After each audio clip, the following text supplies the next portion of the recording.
Hola, el día de hoy vamos a abordar en esta conferencia lo relacionado a cómo nuestra legislación eh, tiene caracterizados a los contratos de trabajo, cómo los identifica, cuáles son las clases de contratos de trabajo que ella admite. Ya nos hemos referido, obviamente, a esa división que hace también nuestra legislación en contrato expreso y tácito, y al expreso como el contrato que se pacta puede que sea verbalmente o por escrito, y con la necesidad aquí de hacer esa siempre aclaración de esa confusión que puede existir en quienes creen que el contrato verbal es contrato tácito o quienes creen que porque no hay contrato escrito no hay contrato. También hemos hecho la referencia en su debido momento a cómo nosotros, desde mi particular punto de vista, quiero decir, asumimos la apreciación de cuando existe el vínculo jurídico entre las partes y que obviamente prefiere hablar de relación laboral tácita antes que de contrato tácito. Dicho esto, entonces, que ya fue materia de abordamiento en otro momento, quiero tratar en esta ocasión, entonces, esas otras clases de contratos. Nuestra legislación, entonces, en los artículos 14 y en adelante, habla de cuáles son los contratos que primero gozan de estabilidad y las excepciones. Se dice que goza de estabilidad la, la, los contratos de plazo indefinido.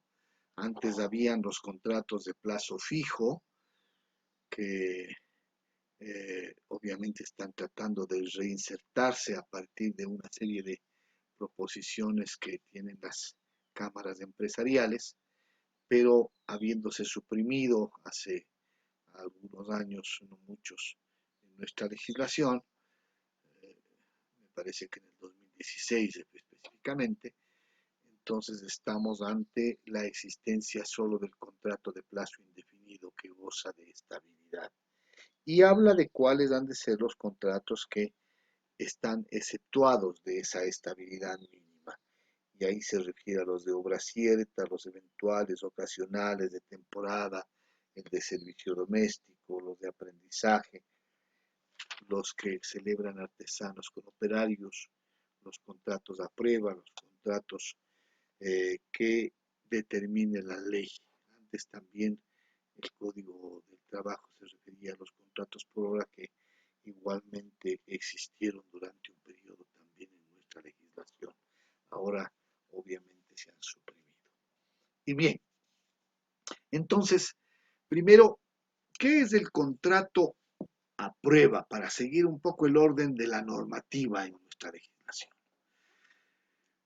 Hay una lógica que está muy clara en la relación laboral. El empleador obviamente pretende que la persona que contrata sea una persona que goce de las capacidades o aptitudes necesarias para cumplir con su labor. Obviamente nadie quiere tener trabajando a un inepto. Y consecuentemente entonces, además de que el trabajador, el momento de ser contratado, pudiera haber acreditado ciertos títulos o ciertas experticias, cierto trayecto en el desarrollo de sus labores, no basta obviamente aquello porque, bueno, en el mundo de hoy también es posible que una serie de documentos puedan ser objeto de ser obtenidos, inclusive diríamos de buena fe, y consecuentemente al empleador le interesa no solo esos papeles, sino también ver en el desempeño concreto a la persona que se pretende contratar. Para ello entonces está obviamente el periodo de prueba. El contrato puede denominarse como contrato a prueba o puede ser que el contrato que se pacta contenga o pacte una cláusula de un periodo de prueba. Las dos posibilidades son factibles en nuestra legislación. Y el propósito de ese periodo de prueba es indudablemente el lograr apreciar las capacidades de un trabajador o una trabajadora. En estos últimos tiempos se ha pretendido inclusive que ese periodo de prueba sería demasiadamente limitado, 90 días dice la ley, y hay quienes incluso con un criterio tremendamente excesivo, diría yo, inapropiado, hasta han pretendido plantear reformas laborales que implicarían proponer un periodo de prueba de hasta 3 años. Contra toda lógica, contra toda lógica, periodos extendidos de prueba resultan ser sin duda alguna abusos, porque ¿qué tiempo requiere un empleador para probar a su trabajador, para saber si está apto o no?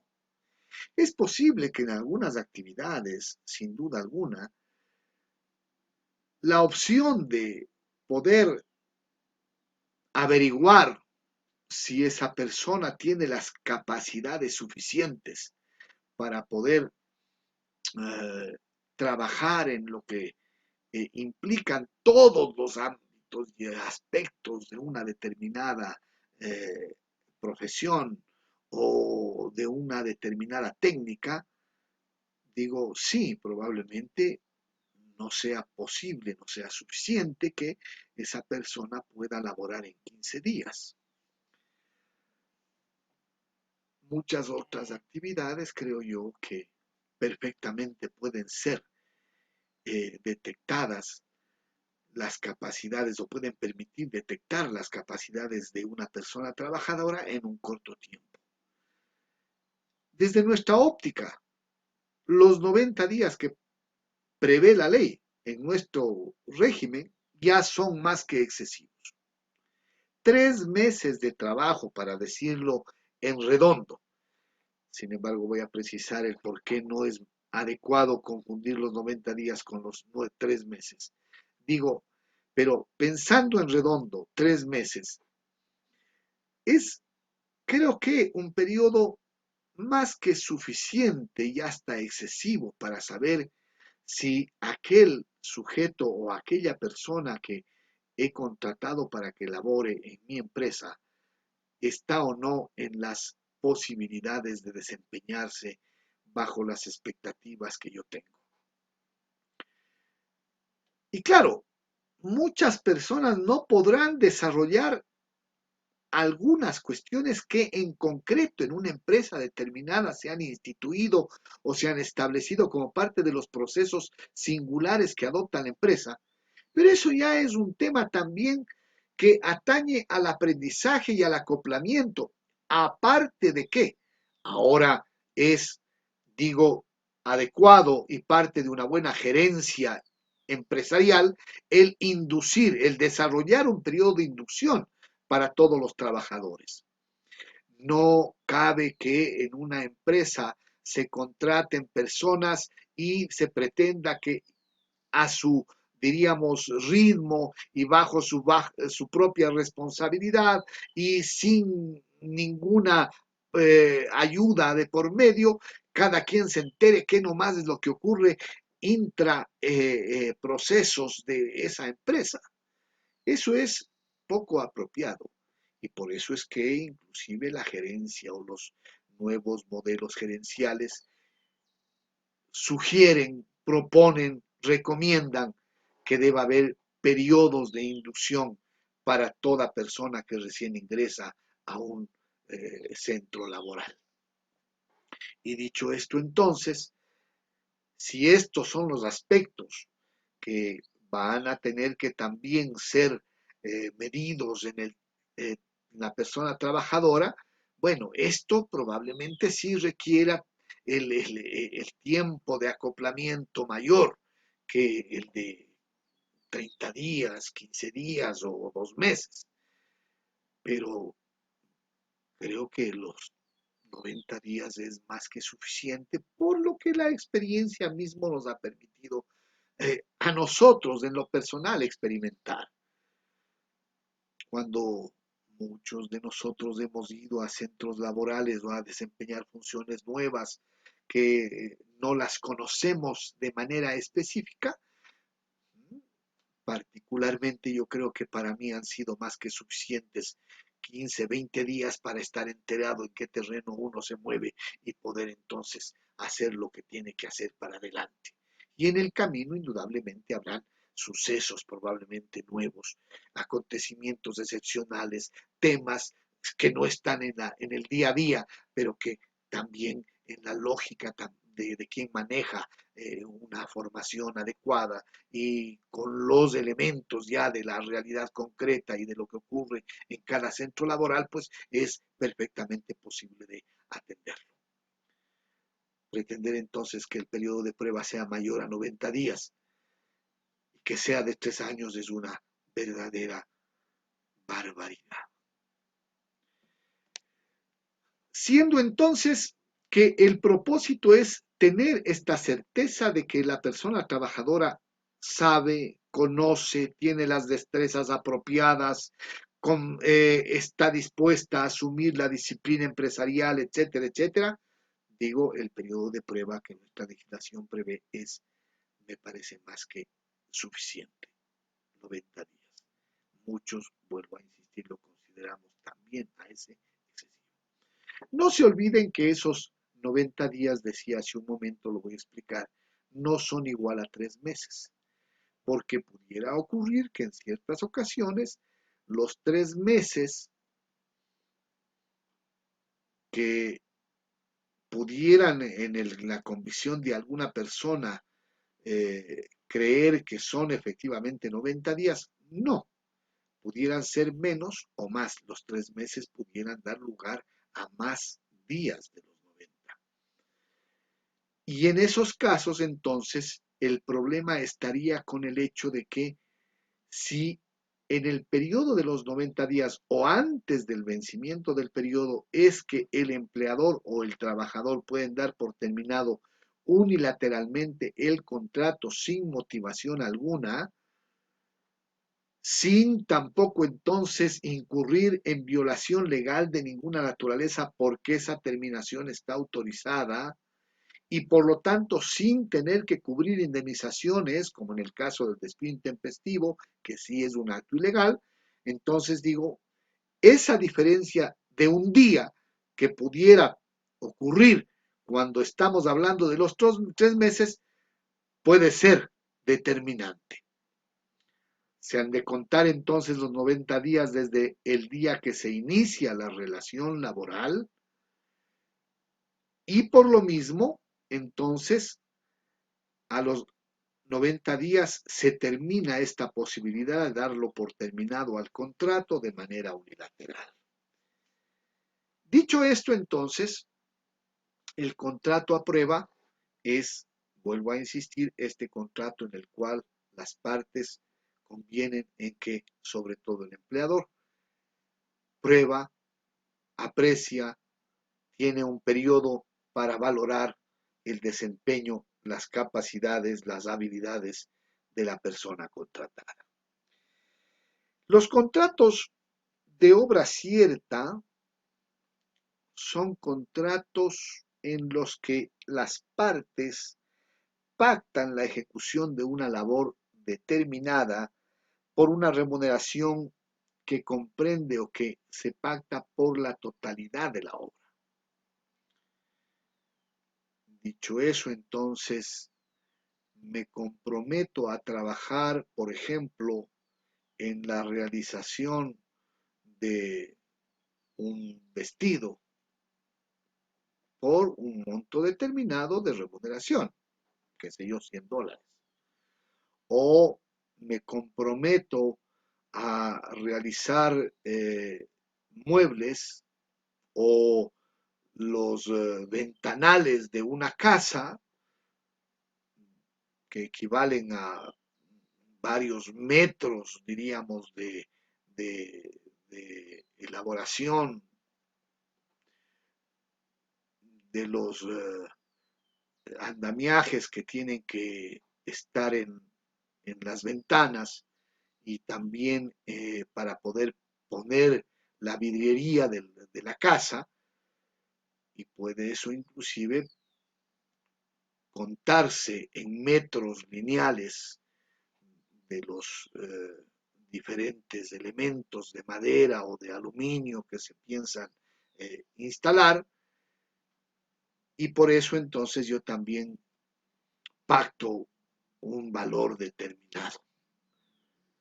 La obra cierta, en muchas ocasiones, puede hasta involucrar el que se pague no solamente la remuneración sobre el trabajo, sino inclusive que se pague materiales que invierta, que utilice, que ponga la persona trabajadora, en función de que es muy probable que inclusive la persona que lo contrata desconozca, no sepa, no quiera adquirir esos implementos para la realización de la obra.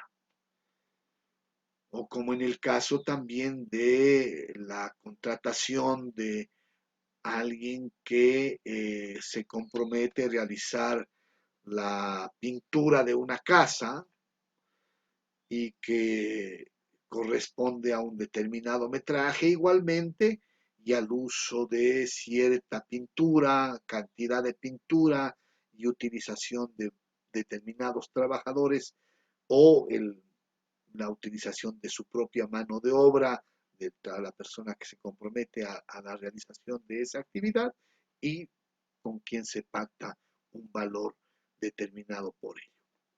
Este es el contrato de obra cierta. En tanto que el contrato por tarea, miren ustedes que dice, se pacta por una determinada cantidad de obra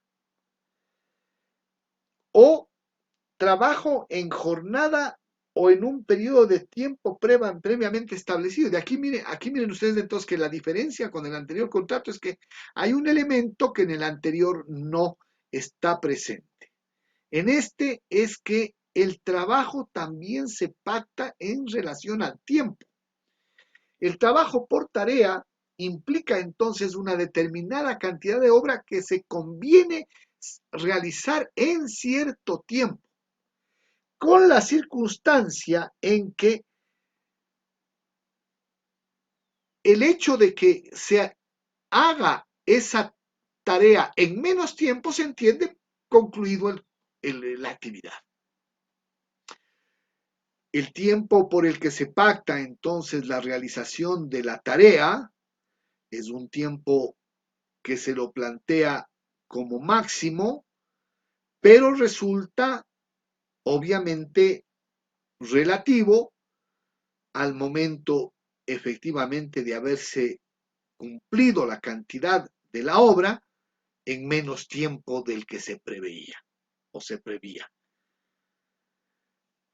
Dicho esto, entonces, aquí la diferencia, decíamos, radica fundamentalmente en este elemento, la introducción del tiempo en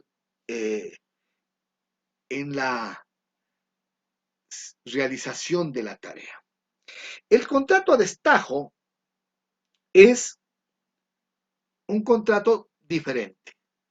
Aquí más bien el contrato se realiza para que las partes se pongan de acuerdo en la elaboración, en la confección, dice, de piezas, trozos, medidas de superficie o unidades de obra. Y la remuneración que se establece es una remuneración relacionada con cada una de esas unidades. Solía ocurrir y suele ocurrir probablemente en nuestro medio que por ejemplo, artesanos sastres o los artesanos carpinteros se comprometan, qué sé yo, con una fábrica a darle, elaborando, por ejemplo, 400 patas de mesa. y por cada unidad, por cada pata de mesa, se puede pactar una determinada cantidad, qué sé yo, por decir algo, $1, y consecuentemente entonces se paga el valor de las 400 patas, inclusive estableciendo formas de pago, ¿no es cierto? Pudiera ser que se le anticipa un valor. Lo que sí queda claro es que normalmente en este contrato a destajo, los valores de materiales o insumos que el trabajador o la persona trabajadora tenga que utilizar de su propiedad, obviamente tienen que ser cancelados por el empleador por fuera del valor de la unidad o del valor pactado por la unidad de obra. De tal manera que el contrato, por ejemplo, en el caso de ejemplo que hemos puesto, debería determinar que el valor que se paga corresponde solamente al trabajo y que el empleador deberá entonces igualmente cubrir o devolver los valores que a la persona o al carpintero, perdón, que elaboraba las patas de mesa, le correspondió cubrir para comprar la madera o insumos de ese tipo. Aquí entonces, obviamente en el contrato a destajo, tampoco importa el tiempo invertido. Es el trabajador el que obviamente se compromete a hacer las cosas, las obras en el destajo o a destajo, las piezas, mejor dicho. Pero él será quien determine cuánto tiempo invierte en el día para realizar esas actividades. De modo que en el contrato a destajo las partes no se interesan en el tiempo, sin embargo, que han de plantear obviamente un plazo. El que se pacte un plazo en el contrato no implica decir lo que la norma refiere al hecho de que no se determina cantidad de tiempo específico en la realización de las piezas o unidades de obra. A lo que se está refiriendo en ese caso, la norma es la que en esas unidades de obra no importa cuánto la persona trabajadora vaya a invertir en cada una de ellas. Eso ya es. Y cómo va a desarrollar su labor en el día. Bueno, hemos visto ahora dos clases de contratos, perdón, 4 clases de contratos previstos en 2 normas de nuestra legislación. El contrato a prueba y estos que están en el artículo 16, que son los contratos de obra cierta, el contrato por tarea y el contrato a destajo. Si es que hay preguntas adicionales, pues ustedes saben que tienen que hacerlas al momento de las reuniones en las que conversamos sobre estos temas. ¿Ok?